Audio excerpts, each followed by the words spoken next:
Vous écoutez Politiquement incorrect. Je vais vous parler d'un gars qui est investi d'une mission. Heureusement qu'on l'a au Québec, qui est important. Lui est investi d'une mission, faire la chasse aux fascistes. Parce que vous le savez certainement qu'au Québec, on est un nid de fascistes.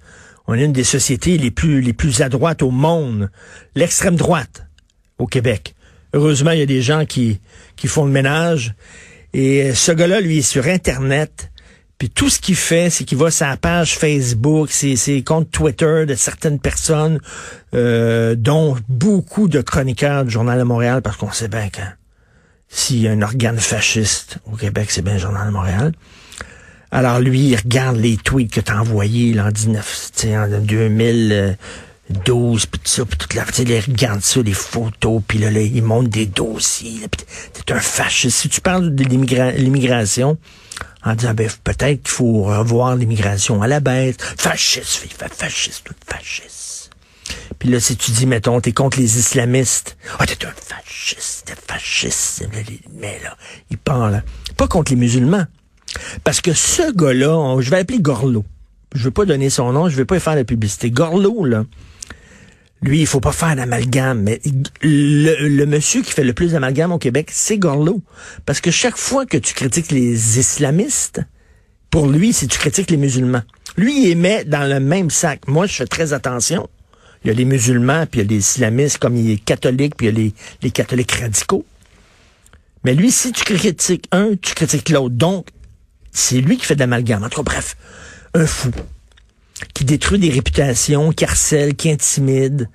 Et là, il y a 2 entrevues complaisantes, des 2 gros blowjobs slampés, avec beaucoup de salive. Dans Urbania, il y a un texte sur Gorleau, puis dans Le Soleil, il y a un texte sur Gorleau, en disant « Il se bat contre la haine ». Heureusement qu'on a Gorleau, là.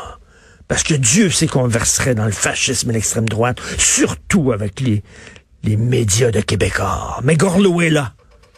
Et là, il dit, deux textes complaisants.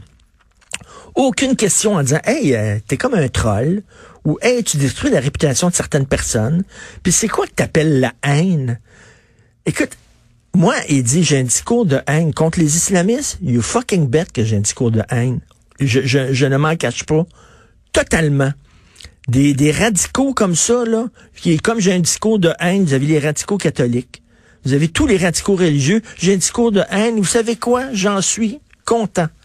Parce qu'il faut détester ces gens-là, qui sont homophobes, qui sont misogynes, qui disent que les femmes, c'est des sous-êtres humains, qui disent que les gays, on devrait les sacrer, les ligoter et les jeter en bas des édifices comme on fait l'État islamique puis les talibans. Puis j'espère qu'on a un discours critique vis-à-vis de ces gens-là. Non, lui, c'est comment là? C'est un fasciste. Et ça me fait rire, parce qu'au Québec, on est une société cool. On est une société ouverte puis très progressiste. Puis ça, ces gens-là, ils ont besoin d'une cause. Fait que s'ils n'ont pas de méchants à combattre, il n'y a rien de plus plate quand t'es Batman, puis t'as pas de personne en face de toi. T'as pas de Joker, t'as pas de pingouin. On est au Québec. Mon Dieu, que j'aimerais ça, moi, être un résistant antifasciste. Malheureusement, je suis au Québec. Je vais en inventer. Je vais en construire de toutes pièces. Martineau, fasciste. Durocher, fasciste. Mathieu Bock-Côté, le roi des fascistes. Alors, Gorleau, vraiment, il emmerde bien du monde depuis longtemps. Et il y a 2 journalistes qui se sont mis à genoux devant lui et qui ont nourri le monstre. Là, lui, maintenant, là, le gars, là, il se fait appeler, là, il est professeur de cégep en plus, professeur de philosophie. Qu'est-ce qu'il fait à être enseignant? Vous imaginez le genre d'enseignement qu'il donne aux jeunes? En tout cas, lui, il se sent soudainement légitimé. Hey, Urbania dit que je suis important. Le Soleil dit que je combats la haine. Fait que là, ces 2 journalistes-là de mes 2, ces 2 journalistes-là ont légitimé ce gars-là, l'ont nourri, et là, lui, il va repartir à l'attaque. Ouais, c'est incroyable, hallucinant. Je comprends. Une job de journaliste de cul. La job des journalistes, c'est d'être critique, pas de faire des blowjobs sloppés. Si tu veux faire des blowjobs sloppés, tu fais autre chose. Tu deviens escorte. OK? Mais tu fais pas, t'es pas journaliste. Alors, aucun regard critique sur ce gars-là, qui salope des réputations depuis des années, qui est vraiment là une plaie totale, ces médias sociaux. Mais non, heureusement qu'il est là, c'est le garde-fou contre le fascisme au Québec. Vous écoutez Politiquement Incorrect.